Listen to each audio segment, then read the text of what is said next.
एक जंगल में सिम्बा नाम का सफेद शेर अपने माता पिता के साथ रहता था। वह शेर बड़ा ताकतवर, निडर और अक्लमंद था। सिम्बा देखने में तो बड़ा खूबसूरत था। एक बार उस जंगल में एक बाघ आ पहुंचता है। वह बड़ा भयानक और ताकतवर था। उसने सभी जानवरों को इकट्ठा किया और बोला, मेरी बात ध्यान से सुनो। मैं इस जंगल पर अपना राज करने आया हूँ। तुम सब आज से मेरे हुक्म को मानोगे, और अगर तुमने ऐसा नहीं किया तो मैं तुम सबको और तुम्हारे बच्चों का शिकार कर लूंगा। सब जानवर उसकी ये बात सुनकर डर जाते हैं और डर के मारे उसकी बात से सहमत हो जाते हैं। और वह बाघ अगले ही दिन से अपना हुक्म चलाकर किसी भी जानवर पर भोजन मंगाता तो किसी जानवर पर दूर नदी से पानी मंगाता और फिर उसे आनंद से खाता पीता। उसने 2 ही दिन में जानवरों पर काम करवा कर उनकी हालत खस्ता कर दी थी। तभी वहाँ से सिम्बा गुजर रहा था तो उसे वह जानवर परेशानी में दिखाई दिए। तो सिम्बा उनके पास जाकर बोला, अरे तुम सब इतने उदास क्यों हो? क्या बात है? सिम्बा शेर, दरअसल बात यह है कि हमारे जंगल में 3 दिन पहले बाघ उतर आया था। उसने कहा कि मैं इस जंगल का राजा हूँ, तुम सब मेरा हुक्म मानो, और अगर तुमने मेरी बात ना मानी तो मैं तुम सबको खत्म कर दूंगा। उसने हमें बड़ा परेशान कर दिया है सिम्बा। तो ये बात है, तुम्हें मुझे पहले बताना चाहिए था। मेरे होते हुए तुम्हें कोई परेशान नहीं कर सकता। चलो मैं देखता हूँ उसे। तब सिम्बा सारे जानवरों को लेकर उस बाघ के पास जाता है और कहता है, अच्छा तो ये है वो बाघ। अब तुम्हारी खैर नहीं। बाघ, तुमने हमारे जंगल के जानवरों को बड़ा परेशान किया हुआ है। मैं तुम्हें छोड़ूंगा नहीं, मैं तुम्हें मार डालूंगा। तुम्हारी इतनी हिम्मत, मुझे मारने की धमकी दे रहे हो? अपनी जान प्यारी है तो बस अभी यहाँ से चलते बनो। सिम्बा गुस्से से दहाड़ने लगता है और उस पर जोरदार वार करता है। मुझे छोड़ दो, मैं जान गया हूँ, तुम मुझसे ज्यादा ताकतवर हो, मुझे माफ कर दो, मुझसे गलती हो गई, मैं तुम्हारे जंगल में घुस गया, मुझे जाने दो, मैं अब कभी यहाँ वापस नहीं आऊंगा। तब सिम्बा उसे छोड़ देता है और बाघ वहाँ से अपनी जान बचाकर भाग जाता है। सारे जानवर बहुत खुश हो जाते हैं और सिम्बा शेर को बहुत धन्यवाद कहते हैं।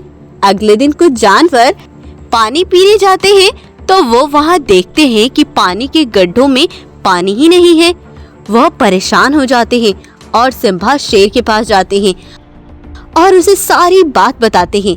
उनकी बात सुनकर सिम्बा अपने माता पिता के पास जाता है और कहता है, सुनो पिताजी, हमारे जंगल के गड्ढों में पानी बिल्कुल सूख गया है। सारे जानवर पानी को तरस गए हैं। मुझे पास के जंगल जाना होगा, वहाँ जाकर मुझे पता लगाना होगा आखिर ऐसा क्यों हो रहा है। अब आप मुझे रोकिएगा नहीं, मुझे जाने दीजिए। सिम्बा भालू को लेकर उस दूसरे जंगल को निकल जाता है, लेकिन उसके माता पिता उसके वहाँ जाने पर बड़े परेशान थे। सुनो जी, आज भगवान से प्रार्थना करें कि सिम्बा दूसरे जंगल गया है, उसे वहाँ कुछ पता न चले, हमारा बेटा सही सलामत वापस लौट आए। उधर सिम्बा शेर और भालू दोनों उस जंगल में पहुँच जाते हैं। उन्हें भूख लग जाती है तो वह वहीं रुककर भोजन करने लगते हैं। तभी उन्हें वहाँ एक गाय मिलती है। तब सिम्बा शेर उसे कहता है, सुनो गाय, हम पास के जंगल से आए हैं, हमें इस जंगल की नदी के बारे में पूछना है। कहाँ है वो नदी? क्योंकि हमारे जंगल में उस नदी से पानी नहीं जा पा रहा है। अच्छा, अरे तुम तो वीरू के बेटे हो ना? तुम्हारे पिता भी तुम्हारी ही तरह दिखते थे बेटा। वीरू? नहीं गाय, मेरे पिता तो बब्बर शेर हैं। नहीं बेटा नहीं, वो तुम्हारे चचा हैं। तुम बहुत छोटे थे जब तुम्हारे पिता इस जंगल पर राज करते थे। वो बहुत ईमानदार थे बेटा और सारे जानवरों का बड़ा ख्याल रखते थे। लेकिन एक बाघ बहुत खतरनाक था। वो इस जंगल का राजा बनना चाहता था। एक दिन उसने अपने जानवरों के साथ नदी में पत्थर लगाकर पास की नदी के गड्ढों में जाने वाला पानी रोक दिया। अगले दिन सारे जानवर तुम्हारे पिता के पास आए और गुस्से से बोले, क्यों राजा शेर, यह तुमने बिल्कुल अच्छा नहीं किया। तुमने नदी में पत्थर लगवाकर। नहीं नहीं, मैंने ऐसा कुछ नहीं किया। ये तुम क्या कह रहे हो चीता? तभी वह बाघ आकर बोला, हाँ साथियों, इसी ने उस नदी में पत्थर लगवाकर पानी रोक दिया है। ये इसकी कोई चाल है।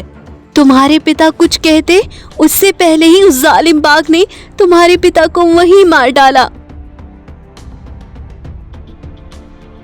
हा हा हा हा हा, ये सब मैंने किया था। मैंने ही वो पत्थर उस नदी में लगवाए थे। अब मैं ही इस जंगल पर राज करूंगा। और अगर तुम्हें पानी पीना होगा तो तुम्हें भी यहीं पानी पीने आना होगा, नहीं तो मेरी तरफ से प्यासे मर जाना। लेकिन मैं वो पत्थर वहाँ से नहीं हटाने वाला और ना ही और जंगलों में पानी भेजने वाला हूँ। सारे जानवर बहुत दुखी हो गए थे वीरू। तुम्हारी वजह से हमारे वीरू राजा भी मारे गए। तुम धोखेबाज निकले। तुमने ये सब अच्छा नहीं किया। तब सभी जानवर अपने जंगल लौट गए और तुम्हारे चचा बब्बर तुम्हें अपने साथ लेकर दूसरे जंगल चले गए। फिर कुछ दिन बाद तुम्हारे चाचा ने उस नदी से कुछ पत्थर हटवा दिए थे, जिससे तुम्हारे जंगल में पानी आने लगा था। लेकिन फिर उस बाघ ने अब फिर से वो पत्थर वहां लगवा दिए हैं और जंगलों में पानी जाना रुकवा दिया है। अच्छा, तो यही वजह थी। मेरे चाचा और चाची मुझे यहाँ आने से हमेशा रोकते थे, लेकिन अब मैं उस कातिल बाघ को छोड़ूंगा नहीं। तब सिम्बा जंगल के सभी जानवरों के साथ उस बाघ के पास पहुंच जाता है। मैं तुम्हारा अंत करने आया हूँ बाघ। मैं वीरू का बेटा हूँ। मैं सिम्बा हूँ। मैं तुम्हें छोड़ूंगा नहीं। तब सिम्बा गुस्से से उस बाघ को जान से मार डालता है और अपने पिता का बदला ले लेता है और जानवरों को भी उस बाघ के कहर से मुक्ति दिला देता है और पानी की सारी समस्याएं भी खत्म हो जाती हैं और वहाँ का राजा बनकर वो हमेशा सबका ध्यान रखता है और सबका ख्याल करता है। तो अगर आपको आज की हमारी कहानी अच्छी लगती है तो इसको लाइक, शेयर और सब्सक्राइब जरूर करें।